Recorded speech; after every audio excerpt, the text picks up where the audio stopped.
Suite au cri du cœur lancé par Steve Gunnell, le réalisateur, avec sa femme du film Sacré-Cœur, qui s'est vu 1 heure avant le démarrage interdire l'entrée du film dans une des salles de Marseille sous prétexte que le film était chrétien.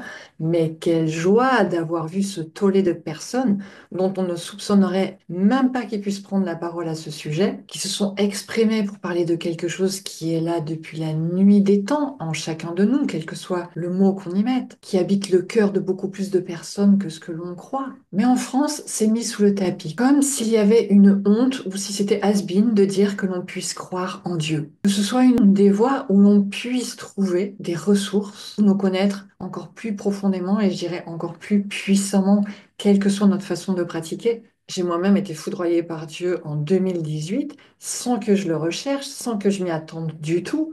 Et ça a été un bouleversement qui a ouvert une perception du monde incroyable, une perception, une lucidité sur les choses, mais beaucoup plus grande, qui m'a aussi apporté un état de paix intérieure que j'ai jamais connu ici sur cette terre. Pourtant, moi, je suis quelqu'un de relativement bien câblé au niveau de la paix naturelle, ça va, mais cette qualité de paix-là, je l'ai rarement ressentie et je la ressens encore.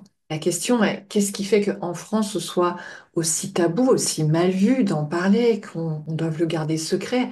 Chacun son chemin, je juge pas, moi j'ai eu le mien. Mais pourquoi vouloir détruire cette force-là? Et je dis ça parce qu'il y a quelques années, je faisais des kilomètres pour venir passer quelques heures à la basilique Notre-Dame de la Garde à Marseille. C'est un lieu que j'adorais parce que j'y trouvais une qualité de silence, mais exceptionnelle, que l'on rencontre rarement ailleurs. Et que juste en s'asseyant tout simplement, ce lieu porte une force qui nous traverse, un lieu qui me changeait de l'intérieur sans que j'ai rien à faire. Un lieu où quand on ressort, on retrouve la joie et une intelligence qui fait partie de nous fondamentalement. Des endroits comme cela, qu'ils soient religieux ou pas, c'est hyper précieux. Parfois, on me demande comment faire pour augmenter ses fréquences personnelles. Mais voilà, aller dans des lieux et juste ressentir cette présence qui est plus grande que nous, au-delà de nous, nous traverser. Rien d'autre à faire que ça. Donc il y a 2 ans, je déménage sur Aix-en-Provence. Je suis très contente parce que je me rapproche de ce lieu où je vais pouvoir y aller beaucoup plus souvent, un lieu sacré. Sacré, ça veut dire ce que ça veut dire. Donc un jour, j'y vais, je rentre, et là, c'est le choc. Je m'assois, je ne ressentais plus rien, plus aucune force qui me traverse. C'était mort, comme tant d'autres lieux que l'on retrouve sur Terre.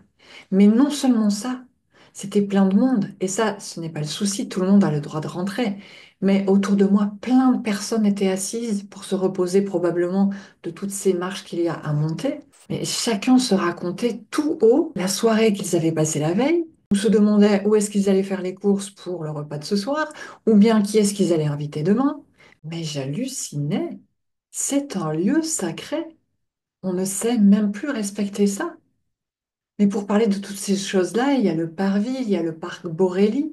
Du coup, comme je comprends pas, je vais demander au garde ce qu'il se passe, et il me dit que la basilique est devenue un lieu touristique et qu'elle sera juste fermée de temps en temps aux touristes, le temps que les pratiquants vivent leur messe. Mais des lieux comme ça, ce ne sont pas juste des bâtiments ou des monuments touristiques. Ce sont des lieux où l'on va vivre une expérience que l'on ne vit pas ailleurs, une expérience où sans rien faire, on peut accéder à des niveaux supérieurs de soi-même, où on peut retrouver une paix et une lucidité qu'on n'a jamais connues, à partir desquelles, du coup, on peut construire sa vie, construire des projets ou des entreprises, ou même gérer des villes, avec une cohérence et une intelligence qui sont complètement différentes.